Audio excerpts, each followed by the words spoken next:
Ce que je veux dire avec ce livre, c'est ce qu'est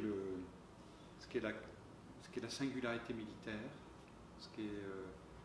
de quoi elle provient, quelle est la quintessence d'une certaine manière de l'esprit militaire. Et les armées, elles sont organisées d'une certaine façon très spécifique. Les militaires ont un statut spécial. Elles ont une place dans l'État avec des modes de subordination différents. Mais tout cela provient en réalité de la finalité de cette institution et renvoie à des choses absolument essentielles dont tout procède absolument.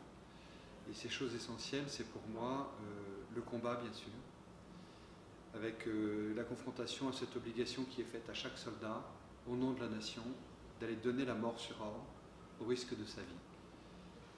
Et évidemment, cela induit des choses absolument terribles, et cela induit évidemment aussi, en permanence, un questionnement du sens de l'action militaire.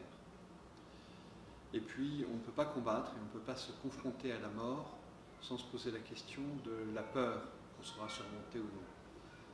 Voilà, donc je voulais parler de ces sujets-là, du combat, du sens de l'action militaire, de la peur qu'on doit surmonter, pourquoi tout cela est tellement extrême comme aventure humaine, que cela ne peut être en réalité affronté que parce que existe une forme de vocation mystérieuse que j'essaye de définir aussi, et quel est ce processus vocationnel.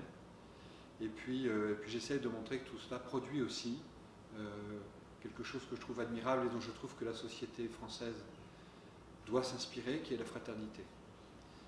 Voilà, donc j'ai voulu dans ce livre parler de ça, parce que c'est pour moi ce qui est à l'origine du fait militaire, ce qui est contenu par le fait militaire, et ce qui, dans une grande nation militaire comme la nôtre, doit être de nature à inspirer la société.